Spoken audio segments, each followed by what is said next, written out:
Hello students, तो चलिए आज हम लोग शुरुआत करते हैं क्लास 10 के एक्सरसाइज 5.2 के क्वेश्चन नंबर 18 का, जो कि है the sum of the fourth and the eighth terms of an AP is 24 and the sum of the sixth and the 10th term is 44।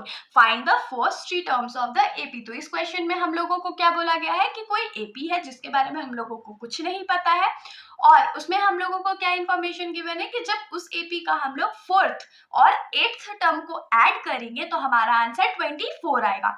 उसके बाद सेकेंड इन्फॉर्मेशन क्या गिवन है कि जब हम लोग इसी एपी का सिक्स्थ और 10th टर्म को ऐड करेंगे तो हमारा वैल्यू जो है वो 44 आएगा। उसके आगे हम लोगों को क्वेश्चन में फाइंड क्या करना है, तो हम लोगों को इस एपी का फर्स्ट थ्री टर्म्स बताना है, मतलब A1 का वैल्यू, A2 का वैल्यू और A3 का वैल्यू फाइंड करके बताना है। तो ये क्वेश्चन बहुत सिंपल है, हम लोग देखिए अब इसको सॉल्व करेंगे कैसे। तो हम लोग यहाँ पर लिखेंगे जो जो हम लोगों को गिवन है। जैसे हम लोगों को क्या गिवन था, तो फोर्थ टर्म और एट्थ टर्म, तो इसको हम लोग क्या लिख सकते हैं, A4 प्लस A8। इसका वैल्यू कितना गिवन है, तो 24 गिवन है। तो इसको हम लोग थोड़ा सा एक्सपैंड कर लेते हैं। तो A4 को हम लोग क्या लिख सकते हैं, A plus 3D plus A8 को क्या लिख सकते हैं, A plus 7D is equal to 24। अब आप लोगों के दिमाग में होगा अरे ये वैल्यू कैसे आया, तो आप लोगों को याद है हमने एक फॉर्मूला पढ़ा था an is equals to a plus n minus one into d. तो यहाँ पर जैसे A4 का वैल्यू पता करना था हम लोग को, तो उसमें क्या हो जाएगा, फर्स्ट a का जो वैल्यू है वो तो a ही रह जाएगा, प्लस n हमारा क्या है, तो 4 माइनस वन इंटू डी।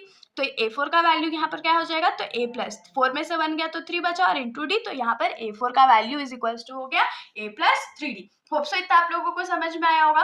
अब देखिए वैसे ही करके हमने A8 का वैल्यू भी फाइंड कर लिया है, तो अब थोड़ा सा इसमें कैलकुलेशन कर लेते हैं। तो a प्लस ए क्या होता है, 2a होता है, प्लस 3d प्लस 7d क्या होता है, तो 10d होता है, इज इक्वल्स टू 24 हो गया। अब हम लोग सेकेंड इन्फॉर्मेशन पे आते हैं। सेकेंड इन्फॉर्मेशन हम लोगों को क्या गिवन था कि सिक्स्थ टर्म और 10th टर्म को जब ऐड करेंगे तो 24 होगा। तो मतलब कि A6 प्लस A10 जब करेंगे तो हमारे पास आंसर 44 आएगा। तो A6 को हम लोग क्या लिख सकते हैं, a प्लस 5d। सेम इसी फॉर्मूले से निकलेगा, अगर आप लोग चाहो तो पूरा सॉल्व करके भी लिख सकते हो, वरना डायरेक्टली भी लिख सकते हो। A10 को क्या लिख सकते हैं, a plus 9d is equals to 44। अब इसको भी थोड़ा सॉल्व कर लेते हैं। तो a प्लस ए क्या होता है, 2a होता है, प्लस 9 में 5 ऐड करेंगे तो क्या हो जाएगा, 14d इज इक्वल्स टू 44। अब देखो थोड़ा सा हम लोग इसमें सिंप्लीफिकेशन करते हैं। जैसे अगर हम लोग इस पूरे टर्म को 2 से डिवाइड कर दे, पूरे टर्म को, तो क्या हो जाएगा, 2 के टेबल में 2 कट गया, 2 के टेबल में 10 5 टाइम्स में कटेगा, 2 के टेबल में 24 12 टाइम्स में कटेगा। तो ये क्या हो जाएगा, a plus 5d is equals to 12 हो गया। यहाँ पर भी सेम चीज हम लोग करेंगे, पूरे टर्म को 2 से डिवाइड कर देते हैं। तो 2 1 जा 2 हो गया, 2 7 जा 14 हो गया और 2 22 जा 44 हो गया। तो ये क्या हो जाएगा, a plus 7d is equals to 22। अब इसको इक्वेशन नंबर 1 मान लेते हैं और इसको इक्वेशन नंबर 2 मान लेते हैं। अब देखिए हम लोगों को तो a और d का वैल्यू फाइंड करना है, तो ये बहुत सिंपल है। चाहे तो आप लोग इसको सब्स्टिट्यूशन मेथड से करो या एलिमिनेशन मेथड से करो। हमने तो ये बहुत अच्छे से पॉलिनोमियल्स वाले चैप्टर में सीखा है, sorry linear equation in two variables में सीखा है, तो आप लोग किसी का भी यूज कर सकते हो। तो चलिए हम लोग शुरुआत करते हैं। हम लोग एलिमिनेशन से सॉल्व करते हैं। बहुत सारा क्वेश्चन हमने सब्स्टिट्यूशन से किया है, बट इस बार हम लोग एलिमिनेशन से करेंगे। तो एलिमिनेशन से करेंगे तो सबसे पहले लिखते हैं इक्वेशन 1। इक्वेशन 1 क्या है, a plus 5d is equals to 12, और इक्वेशन 2 हमारा क्या है, a plus 7d is equals to 22।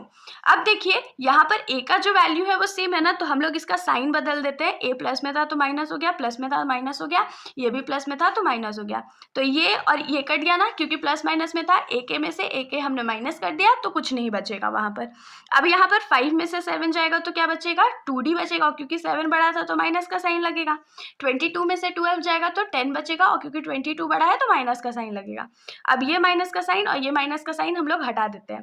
तो ये क्या हो जाएगा, d इज इक्वल्स टू 10/2, क्योंकि 2 जो है वो लेफ्ट साइड में मल्टीप्लाई में था, इसीलिए वो राइट साइड में डिवाइड में चला जाएगा, तो ये 5 हो जाएगा।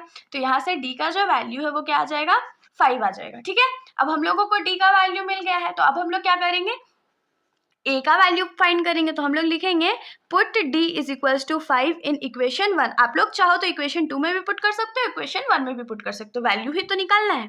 तो ये क्या हो जाएगा, a plus 5d is equals to 12, ये हमारा इक्वेशन 1 था। वैल्यू पुट करो तो ये क्या हो जाएगा, a प्लस 5 इंटू 5, क्योंकि d की जगह 5 है, इज इक्वल्स टू 12 हो जाएगा।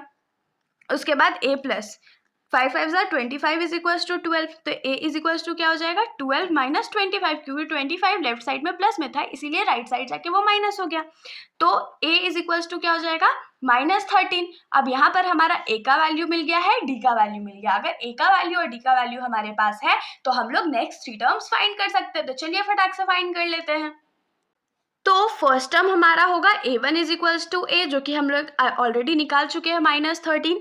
उसके बाद जो सेकेंड टर्म होगा उसको हम लोग क्या लिख सकते हैं, a प्लस डी लिख सकते हैं। तो a प्लस डी मतलब -13 प्लस 5 जो कि होता है -8। और जो थर्ड टर्म है वो क्या हो जाएगा a3 is equals to a plus 2d is equals to a का वैल्यू -13 प्लस 2 इंटू डी मतलब 2 इंटू 5, जो कि हो जाएगा -13 प्लस 2 5 10, तो ये हो जाएगा -3। तो जो हमारा 3 वैल्यूज है वो क्या क्या है -13 -8 एंड 3। तो हम लोग क्या लिखेंगे, therefore the first 3 terms are क्या क्या है, तो -13 है, -8 है, -3 है। ये हमारा आंसर हो गया। तो इसके साथ हमारा ये जो सॉल्यूशन है यहीं पर ख़त्म हो जाता है। अगर आप लोगों को कोई भी डाउट हो तो आप लोग बेशक कमेंट सेक्शन में पूछ सकते हो, वरना अगर आप लोगों को वीडियो अच्छी लगी तो वीडियो को लाइक कर दीजिएगा और मेरे चैनल को बिना सब्सक्राइब किए कहीं मत जाइएगा। Thank you.